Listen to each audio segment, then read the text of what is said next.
ये स्टूडेंट्स कल हमने बात की थी micro processors architecture and pin out of 8085 micro processor के बारे में। उसके फीचर्स भी हमने डिस्कस किए थे। जो मेन फीचर्स हैं इसके 8 बिट माइक्रो प्रोसेसर है, 16 bit address bus is there, 8 bit data bus is there. Because 16 bits address bus is there, 64 KB memory is at the addressable memory. It has two 16-bit registers and four 16-bit register pair. Individually 8-bit register can be accessed. One 8-bit accumulator is there along with the temporary register and flag registers. So now we will discuss about the timing of 8085 microprocessor. जो timing, कोई भी instruction जब 8085 perform करता है, execute करता है, तो it has fixed timing because what we say that it has 3.2 megahertz frequency. It operates on 3.2 megahertz frequency. तो ये हम बोल सकते हैं कि हर टास्क को करने का कुछ फिक्स टाइम होता है. तो जो भी डेटा में चेंजेस आते हैं, या इसको हम कहते हैं डिजिटल सर्किट के बेसिस पर ये वर्क करता है माइक्रो प्रोसेसर. डिजिटल सर्किट्स में हर ट्रांजिशन, हर पल्स ट्रांजिशन के साथ डेटा का स्टेटस चेंज होता है. सो माइक्रो प्रोसेसर का भी अपना कुछ टाइमिंग होता है. तो उसके लिए हम टाइमिंग डायग्राम स्टडी करेंगे. टाइमिंग डायग्राम मतलब एक ग्राफिकल रिप्रेजेंटेशन आप समझ सकते हैं, जिसमें आप शो करते हैं कि किस समय इंस्ट्रक्शन का कौन सा पार्ट एग्जीक्यूट हो रहा है. जो बेसिक एग्जीक्यूशन टाइम है एक क्लॉक साइकिल को हम कहते हैं टी स्टेट, टाइमिंग स्टेट और टी स्टेट. तो इसमें there are basic unit for the timing diagram is T state. और there are 3 cycles. One is the T state, this is the basic cycle, and another is machine cycle. Machine cycle is equal to the time required to access memory or any input output. Any task is performed by the machine. It takes some time. That time is known as machine cycle. And the time required to execute complete instruction is known as the instruction cycle. Now we will see what are different machine cycles. जैसे कि कल हमने discuss किया था, 4 basic operations are there for 8085 microprocessor. That is memory read, memory write, IO read, IO write. तो ये तो 4 basic operations हैं ही. उसके अलावा ऑपकोड फेच. ऑपकोड मतलब क्या होता है? जो इंस्ट्रक्शंस होती हैं, इंस्ट्रक्शंस के नेमोनिक्स होते हैं.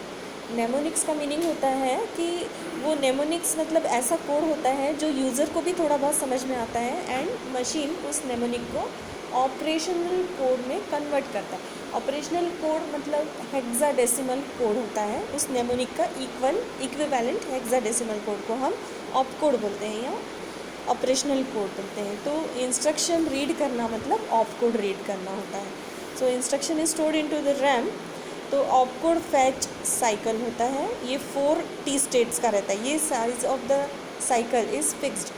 4 T states, 1 opcode fetch cycle, 3 T states, 1 memory read cycle. 3 T states means 1 memory cycle, 1 memory write cycle, and IO read write cycle भी 3 टी स्टेट्स का होगा. तो 5 बेसिक ऑपरेशंस हमने डिसाइड किया.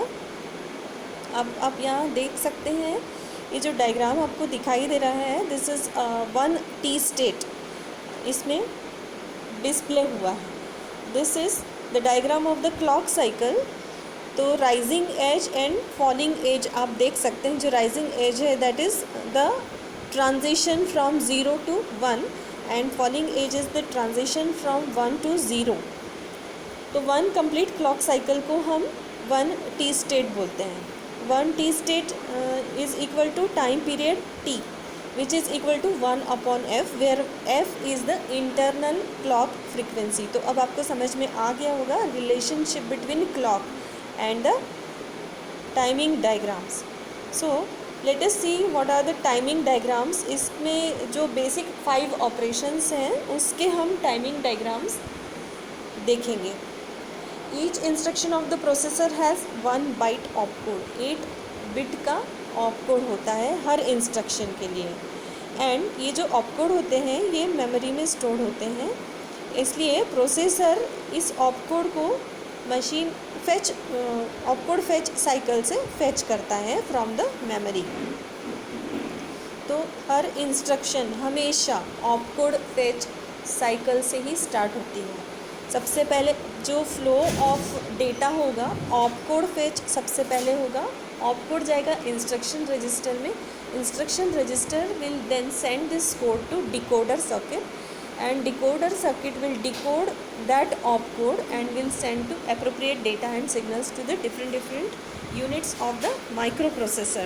तो ये opcode fetch के लिए हमने देखा था 5 T states are there and 4 T states are there and memory read write cycle के लिए या IO read write cycle के लिए 3 T states का time।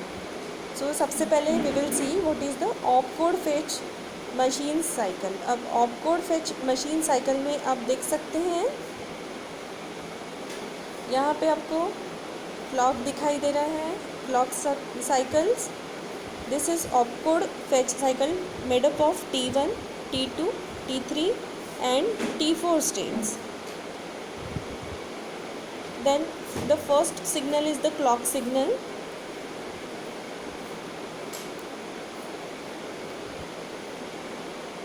Then second signal is the address bus A8 to A15 higher order address bus। जैसे मैंने आपको बोला था कि microprocessor uses multiplexed data and address bus। तो A8 to A15 higher order memory address bus होता है।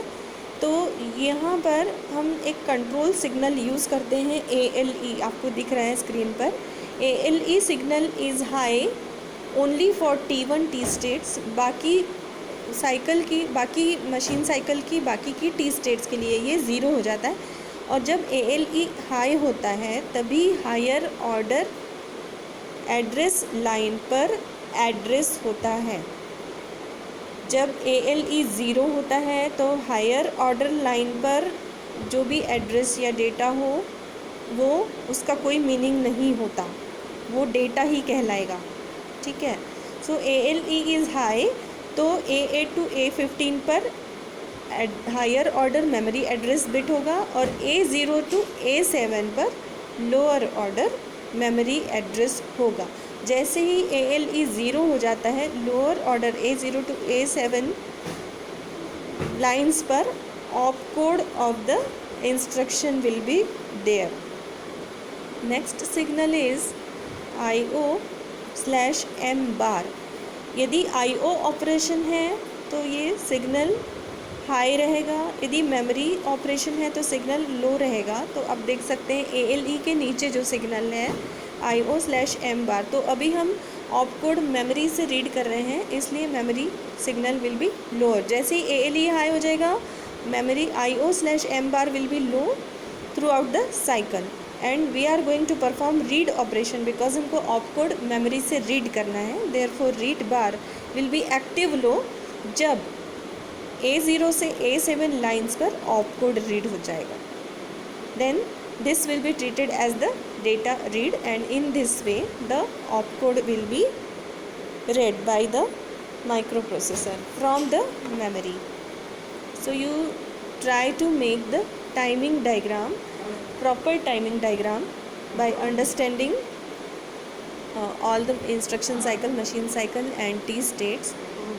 And my assignment question is draw timing diagram for memory read cycle.